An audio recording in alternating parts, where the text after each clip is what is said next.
Salut à tous les cracks du football anglais. Aujourd'hui, on va discuter ensemble de la fenêtre de transfert pour les clubs du Big Six anglais. On va essayer de classer les différentes équipes en fonction des manques qu'ils ont pu combler dans leur effectif. Vous êtes sur All In PL, c'est parti.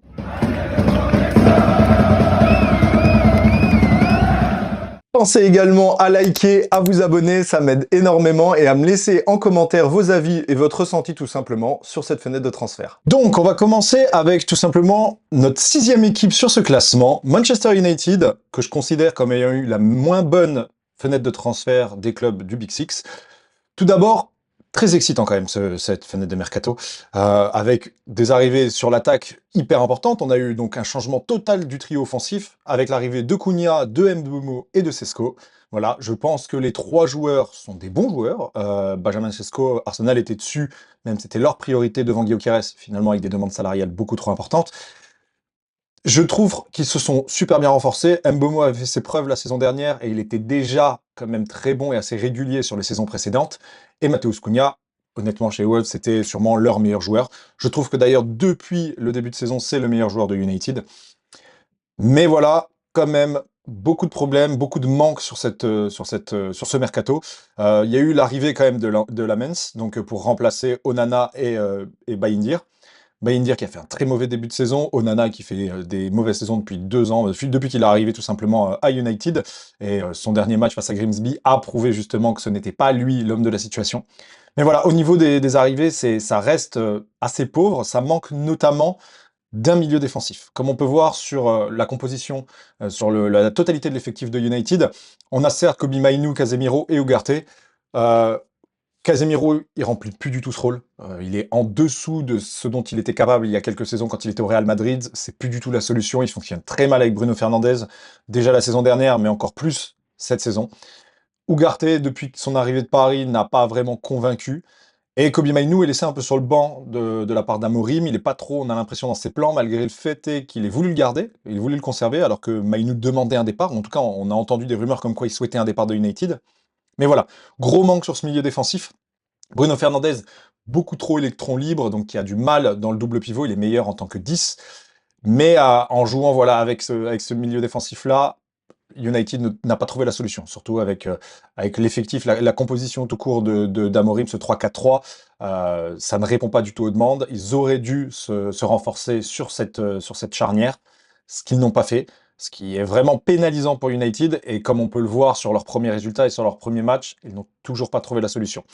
Il y a eu quand même la montée de Shido Obi, qui vient d'Arsenal, donc qui vient du centre de formation d'Arsenal, qui était un jeune prometteur qui avait marqué, je crois, 90 ou 100 buts sur une saison, dont 10 buts sur un seul match. Donc quand même un jeune avec plein de potentiel. Cela n'empêche qu'avec le peu de matchs qu'a United cette saison, ils ont déjà perdu la UFL Cup, ils sont pas en Europe, ils vont avoir quasiment que les matchs de Premier League et les matchs de FA Cup. Il va pas y avoir un énorme turnover du côté d'United. Donc je pense pas qu'il va avoir beaucoup de temps de jeu. Zirkzee comme backup de Sesko, sur la dernière saison, il n'a pas prouvé d'amélioration dans son jeu. Il tournait avec Højlund, mais les deux n'étaient pas vraiment au top. Donc, assez déçu des arrivées. Alors, oui, c'est très excitant, 3 offensifs. C'est toujours hyper intéressant à voir comment est-ce qu'ils vont combiner quand ils vont commencer à avoir certains automatismes. Mais pour l'instant, ça n'a pas prouvé quelque chose de très bon. Au niveau de la défense, s'ils gardent ce 3-4-3, la défense reste très bonne. Hein. Mathis de Ligt, Lenny Yoro, on a aussi Luke Shaw. Donc, là-dessus, ils sont quand même assez forts. Avec le retour de Lisandro Martinez, il va y avoir un surplus sur cette défense et le backup de Harry Maguire qui fait quand même un très bon début de saison. À chaque fois qu'il rentre, je le trouve pertinent. Mais voilà, gros manque sur ce milieu défensif. En attaque, beaucoup de changements, donc il faut le temps aux automatismes de se créer. Mais je trouve pas qu'ils aient encore trouvé la solution. Je trouve pas que cette fenêtre de mercato ait réglé tous les problèmes de United, donc je les mettrai sur cette 6e place. En 5e, je vais mettre nos amis de Manchester City, donc le club rival. Sur un premier temps, je me suis dit, mercato exceptionnel. Ils étaient à la Coupe du Monde des clubs, donc ils ont dû faire un mercato très très tôt cette année. Donc ils l'ont fait avant le 15 juin. C'était assez fou quand même. Ils ont ramené Reinders, ils ont ramené Ait Nouri, Cherki, qui étaient quand même des gros prospects, notamment Ryan Cherki pour 36 millions, qui je trouve est un excellent achat. Alors, on connaît les difficultés de l'Olympique Lyonnais actuellement financièrement, donc ils ont réussi à choper le meilleur joueur de United à un super prix. Mais surtout, leur super transfert, c'est Tijani Rider. Tijani Rider, c'est quand même l'un des meilleurs achats qu'ils aient fait, vraiment à un prix imbattable. Je pense que un joueur de cette qualité-là, à ce prix-là, c'est incroyable. De toute façon, c'est City achète plutôt bien. On se rappelle notamment de Monsieur Haaland qu'ils avaient acheté pour seulement 60 millions. Quand on voit ça aujourd'hui, quand on le compare à des Isaac ou autres, c'était il y a seulement 3 ans, donc c'est complètement fou. Au niveau des départs, City n'a pas très bien vendu, ils n'ont pas beaucoup vendu. Au final, ils se sont tirés avec 70 millions sur les ventes. La bonne affaire, la grosse affaire, c'est quand même James McAtee. James McAtee, il a quasiment pas joué en première ligue. Ils ont réussi à le refourguer à Forest pour 25 millions. Alors oui, il est jeune, il a du talent, il n'y a pas de doute, mais c'est exorbitant comme prix. Donc ça, c'est une super vente de la part de City. Le départ d'Ederson pour Fenerbahçe. On s'y attendait, ça faisait un moment quand même qu'on attendait le départ de Ederson. Il est plutôt bien vendu, je trouve que 11 millions pour un joueur de son âge, qui a une grosse expérience certes, mais qui commençait à être quand même fortement en fin de cycle et qui posait beaucoup de problèmes sur le jeu de City. C'est très bien de s'en être débarrassé, 11 millions, je trouve qu'il s'en tire pour un bon prix. Et le départ de Manuel Akanji, qui était quand même plus trop dans les plans de Pep Guardiola depuis 1 ou 2 ans. Bon, c'est un prêt quand même avec option d'achat, un prêt payant de 1 million d'euros. Mais le gros problème quand même de cette fenêtre de transfert, c'est le départ de Kevin De Bruyne. Gundogan n'était pas une solution. Kyle Walker, il était déjà en prêt à l'AC Milan, donc il repart. Mais Kevin De Bruyne, ils ont beau avoir fait venir Reinders et Cherki, c'est un énorme remplacement pour le club. C'est leur légende, c'est leur plus grand joueur. Et ils perdent vraiment à la fois un excellent milieu de terrain, mais également un vrai patron dans l'équipe. Leur capitaine, le joueur qui pouvait créer à tout moment. Et c'est une charge énorme pour Cherki, pour Reinder, de prendre la place de Kevin De Bruyne. Le départ également de Grealish, ça par contre c'est une bonne chose, ça faisait longtemps qu'il jouait plus, il n'avait jamais eu une grande carrière, alors il a fait une énorme année 2023 évidemment avec le titre de la Champions League et le triplé, mais il n'a jamais été aussi performant qu'à Aston Villa du côté de Manchester City. Maintenant son prêt, là on a vu ce début de saison du côté d'Everton est carrément positif, il en est déjà à 3 ou 4 passes décisives, donc très bon début de saison de sa part. Mais c'était bien de s'en débarrasser, c'était un gros salaire pour le club. Je crois que Everton prend une grosse partie de son salaire, pas la totalité, mais je crois qu'ils prennent quelque chose comme 70%. Donc hyper intéressant. Donc voilà, cinquième, je pense que voilà, ils ont quand même réussi à redensifier un petit peu leur milieu de terrain, mais il y a quand même encore un manque. Offensivement, Marmouche, c'est déjà une très bonne prise qui a été faite en hiver. Haaland, toujours aussi bon, Oscar Bob, toujours bon, mais il y a un manque de backup. Il y a vraiment un gros manque de backup. Si un des trois là se blesse, qui prend la place? On a Savigno, certes.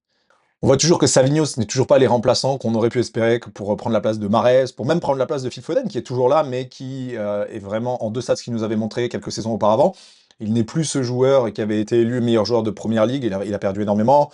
Jérémy Doku, il est très intéressant en sortie de banc, mais en tant que titulaire, pour l'instant, ça n'a jamais été quelque chose de très fonctionnel.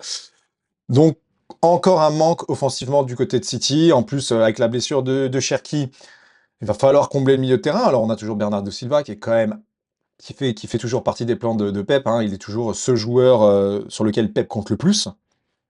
Mais c'est vrai qu'on a un manque de renouveau dans l'attaque de City qui ne fonctionnait déjà pas l'année passée. Donc voilà, je classifierais cette fenêtre de transfert comme la cinquième de Première Ligue parce que les autres à côté sont beaucoup plus intéressantes. En quatrième, pardon, je vais mettre Tottenham. Alors Tottenham, j'ai hésité, hein. J'ai hésité entre Tottenham et le troisième. Le troisième a quand même un argument choc que j'expliquerai après. Tottenham a quand même réussi à excessivement se renforcer. C'est une équipe très intéressante cette année, avec l'arrivée de Thomas Frank. Ils ont vraiment un nouveau système de jeu qui est plus qu'intéressant. Ils ont vraiment quelque chose de très offensif. On sent qu'à tout moment, le jeu il peut exploser. Et l'arrivée de ces nouveaux joueurs, notamment Mohamed Kudus, qui est, je pense, la meilleure arrivée de leur été, qui est un excellent joueur, on connaissait déjà à West Ham, et depuis qu'il est arrivé, c'est le meilleur joueur de Tottenham, impactant physiquement, très direct dans le jeu, tente énormément, c'est ce qu'il faut. C'est ce qu'il faut au jeu de Tottenham. Mathys Tel, où ils ont confirmé le prêt, donc il était déjà en prêt l'année dernière en venant du Bayern de Munich, et ils l'ont confirmé le prêt avec l'option d'achat, payé. L'arrivée de Xabi Simons, qui était prévue quand même pour Chelsea, il attendait Chelsea, on sait qu'il avait refusé le Bayern de Munich pour attendre Chelsea. Finalement, Chelsea s'est placé sur Garnacho, ce qui a complètement, je pense, refroidi Xavi Simons. Et du coup, il vient à Tottenham un petit peu. On ne s'y attendait pas trop, ça a été un peu annoncé assez rapidement après l'échec de Tottenham pour Eze. Xavi a très vite été validé. Je pense que c'est un très bon achat. À voir, j'adore le joueur joue très très bien, c'est un vrai talent brut. J'ai toujours du mal un petit peu avec son comportement sur le terrain, même en dehors. On sait qu'il est assez exigeant, peut-être que ça l'a calmé ces dernières saisons avec les échecs à Paris et autres. Le prêt de João Palhinha, lui, par contre, début de saison, super. Il domine tout simplement ce milieu de terrain. Je pense que c'est, en prêt, le meilleur apport qu'il peut y avoir cette saison pour un club de PL. Il forme une super paire avec Pape Matar Sarr. Les deux sont exceptionnels. Pape Matar Sarr, déjà exceptionnel les saisons passées, continue à l'être.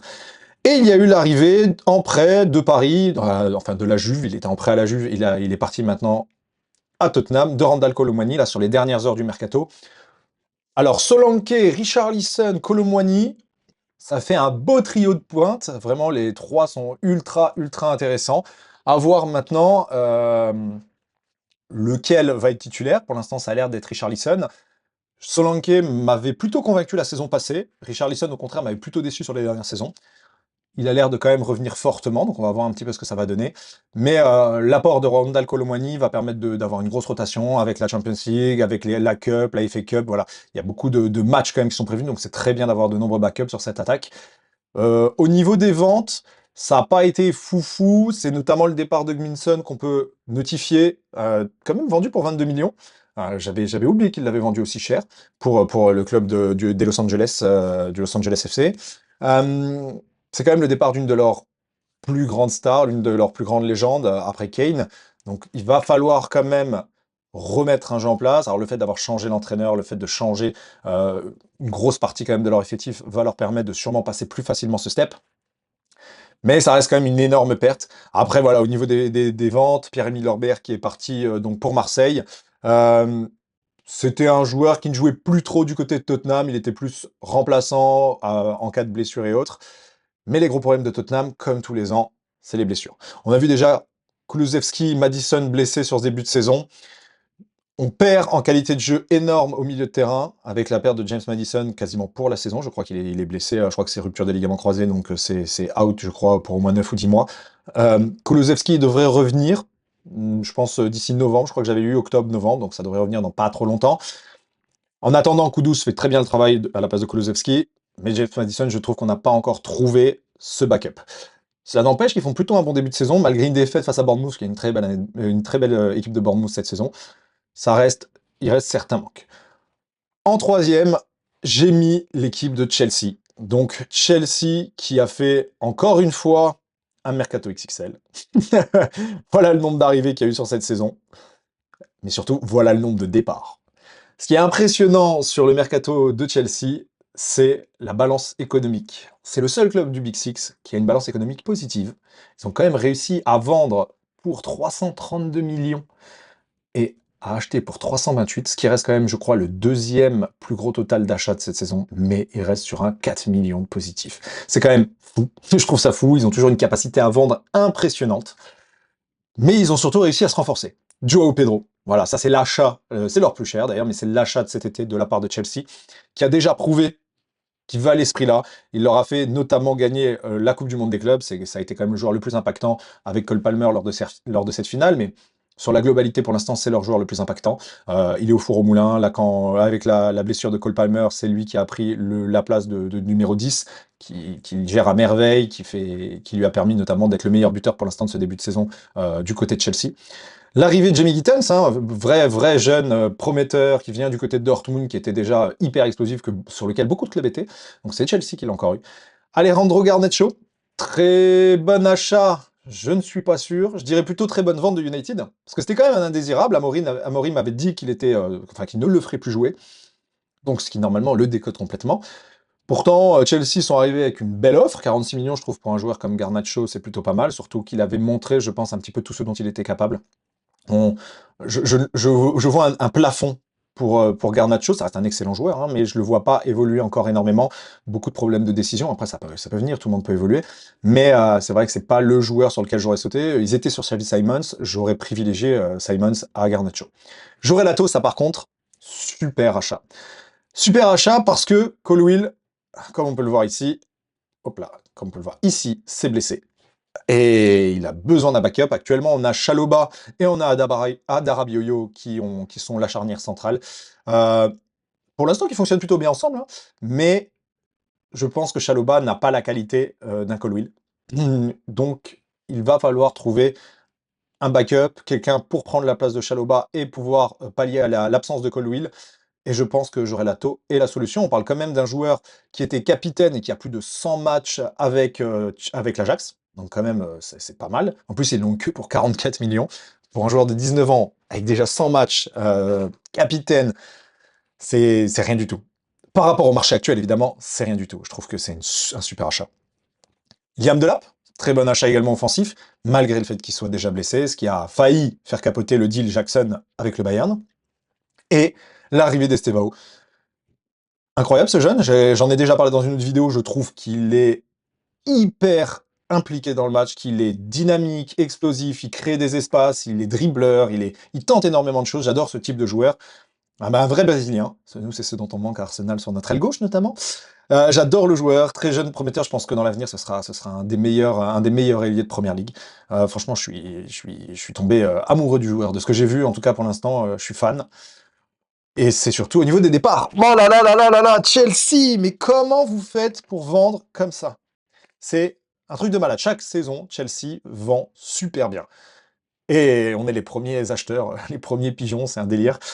Tout d'abord, on va en parler, hein, Noni Madueke, donc qui était quand même un joueur important de Chelsea la saison passée. Mais 56 millions pour Madueke, il les vaut jamais. Jamais Madueke ne vaut 56 millions. Arsenal a acheté très cher. Chelsea a très bien vendu, comme ils ont l'habitude de le faire avec Arsenal. C'est vrai qu'on est les premiers à acheter tout et n'importe quoi de Chelsea.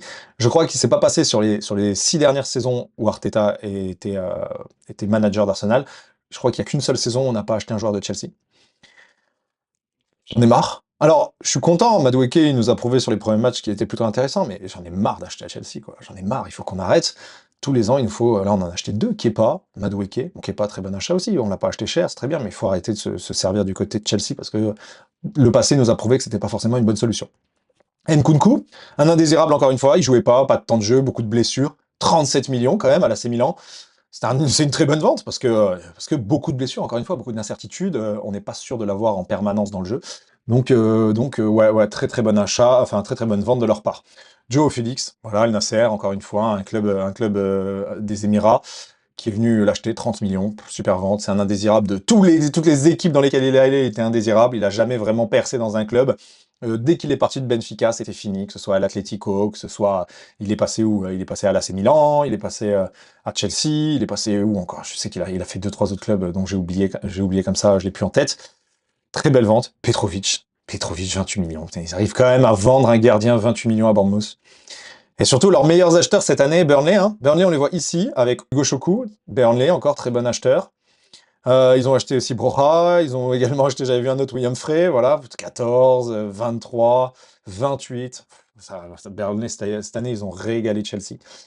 Donc, ouais, super, super fenêtre de mercato pour Chelsea.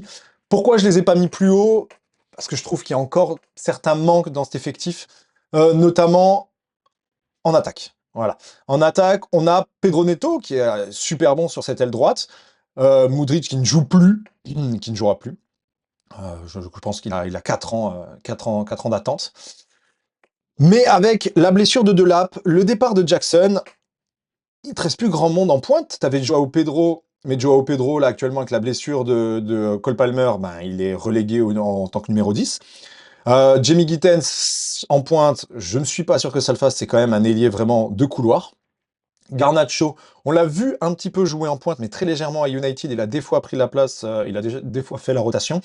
Ça n'a jamais été très concluant. Donc quand même manque devant, ils avaient pris de Delap c'était vraiment la solution, hein, mais sa blessure là, on ne sait pas pour combien de temps il y en a. En tout cas, actuellement, je n'ai aucune idée de pour combien de temps il y en a. Ça peut être un gros manque du côté de Chelsea.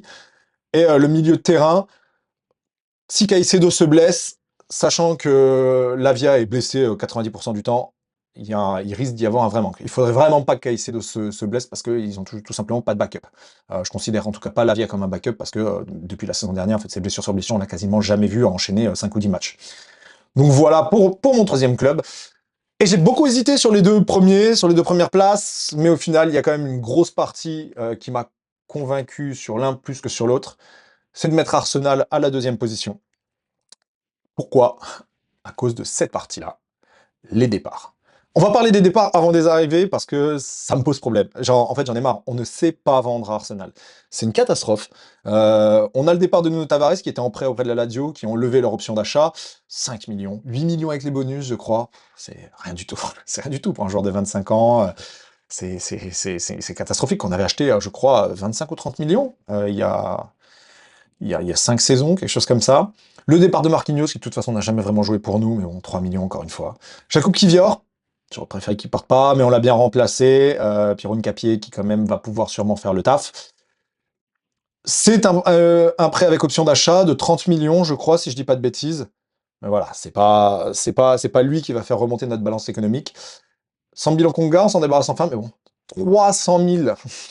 300 000 pour un joueur de 25 ans. Bon, c'est pas foufou. Et surtout, les départs gratuits. Alors nous, alors ça, on est spécialiste fin de contrat, on n'aime pas vendre avant. Thomas Partey, Kylian Tierney, Jorginho qui partent gratuitement. Fabio Vera qui part encore en prêt parce qu'on est incapable de le vendre. Zinchenko en prêt parce qu'on est incapable de le vendre. Reiss Nelson qui retourne à Brentford alors qu'on l'avait déjà prêté.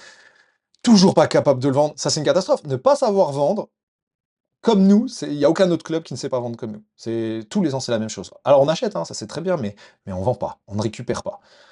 Tomiyasu, à qui on a mis tout simplement une fin de contrat, alors trop de blessures, c'était logique, ça devait arriver. Impossible de le vendre avec autant de blessures, ça je comprends. Maintenant, on va venir sur les arrivées. Alors sur les arrivées, là, c'est super intéressant. Par contre, on a réussi à renforcer à peu près sur tous les postes auxquels on avait besoin.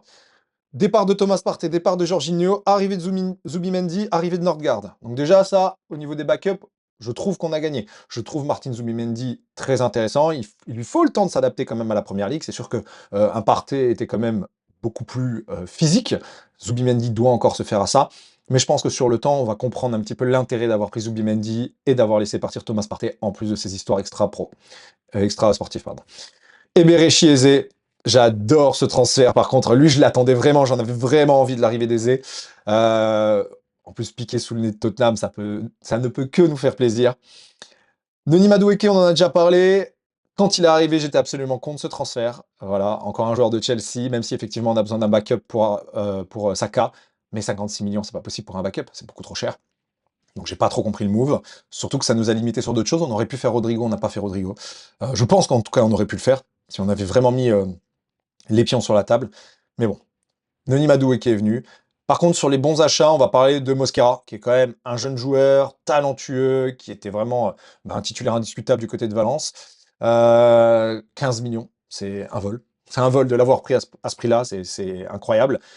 Kepa, on en a parlé, 5 millions pour un backup en tant que gardien, c'est top.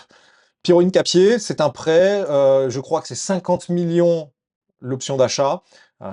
Et c'est une option d'achat qui peut être validée par les deux côtés. C'est-à-dire que Arsenal peut valider l'option d'achat de son côté, mais si Arsenal ne le fait pas, Leverkusen peut le faire aussi. Donc c'est quasiment sûr que normalement l'option d'achat devrait être levée la saison prochaine. L'arrivée de Max Doman, évidemment. Et enfin l'arrivée d'un neuf, Victor Gyökeres. Bon, 65 millions d'euros. Je trouve que c'est un très bon deal pour un 9 sur cette fenêtre de transfert. Quand on voit les prix, comment ils se sont envolés, quand on voit des Ekitike, quand on voit des Isaac, quand on voit même des Joao Pedro, quand on voit, voilà, pour ça, quand même l'attaquant qui était le meilleur buteur de la saison passée, je trouve ça exceptionnel de l'avoir payé ce prix-là. C'est une très bonne négoce de la part d'Arsenal, même si ça a été long, ça a été compliqué, c'était quand même une guerre avec le Sporting. Je pense que c'est vraiment une super fenêtre de transfert.